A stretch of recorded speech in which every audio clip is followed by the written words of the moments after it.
بسم اللہ الرحمن الرحیم، السلام علیکم۔ کبھی آپ نے سوچا ہے کہ ایک بالکل نارمل ٹیک آف، ایک تجربہ کار کیپٹن، ایک مضبوط بوئنگ 747 اور پھر صرف 12 منٹ کے بعد آسمان میں ایک بہت بڑا آگ کا گولا۔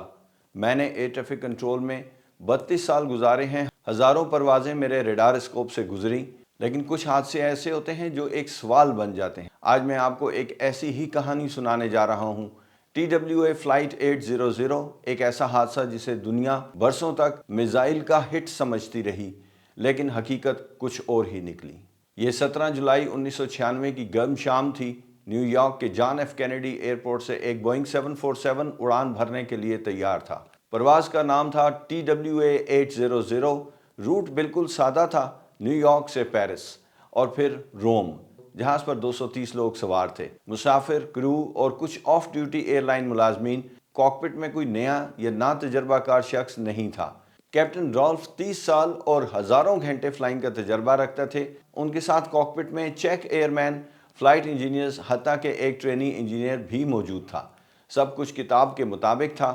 میں یہاں ایک بات واضح کرنا چاہتا ہوں، اس طرح کے کرو اور ایسی ایئر لائن کے ساتھ اور ایسے جہاز کے ساتھ کسی کو یہ گمان تک نہیں ہو سکتا تھا کہ یہ پرواز تاریخ کا حصہ بننے جا رہی ہے۔ پرواز میں کچھ تاخیر ضرور ہوئی، گراؤنڈ ایکوپمنٹ اور بیگیج ایشوز کی وجہ سے، لیکن ایویشن میں یہ کوئی غیر معمولی بات نہیں ہے۔ آخر کار رات 8:19 پر بوئنگ 747 نے ٹیک آف کر لیا۔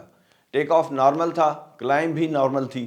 موسم میں کوئی شدید طوفان نہیں تھا، ہلکے بادل، ہلکی ہوا اور شام کی مدھم روشنی۔ ایئر ٹریفک کنٹرول کے ساتھ ریڈیو رابطہ مسلسل جاری تھا۔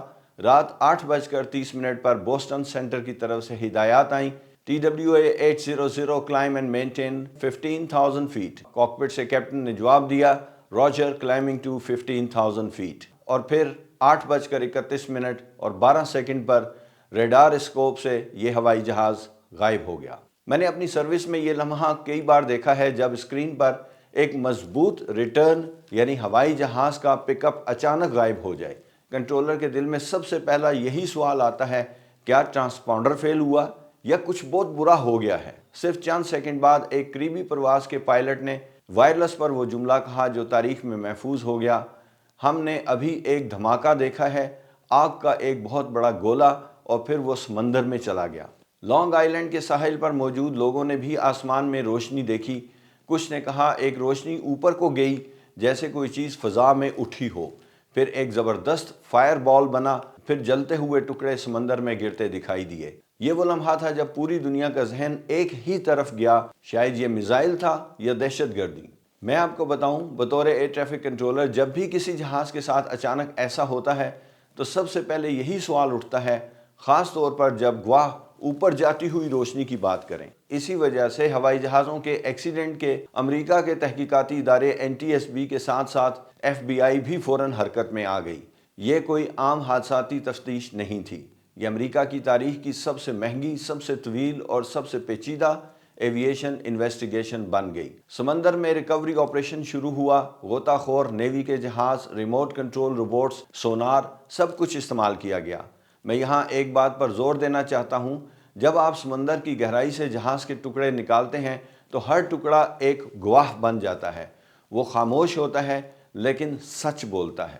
95% سے زیادہ جہاز کے حصے نکال لیے گئے۔ انہیں نیو یارک کے ایک ایئرپورٹ کے ہینگر میں رکھا گیا، جہاں پورے جہاز کو دوبارہ جوڑنے کی کوشش کی گئی تاکہ یہ سمجھا جا سکے کہ سب سے پہلا دھماکہ کہاں ہوا۔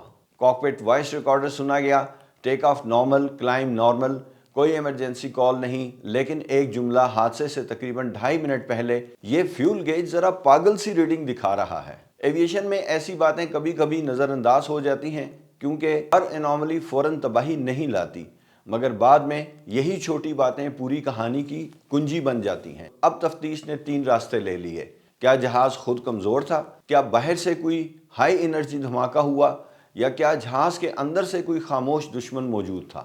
جہاز کے اسٹرکچر کے فیلئر کے شواہد نہیں ملے، میزائل یا بم کے واضح نشان بھی نہیں ملے، اور پھر تحقیق کا رخ مڑا ایک ایسی جگہ کی طرف جس کا نام عام مسافر کبھی نہیں سنتا: سینٹر ونگ فیول ٹینک۔ یہ ٹینک جہاز کے بالکل درمیان میں ہوتا ہے۔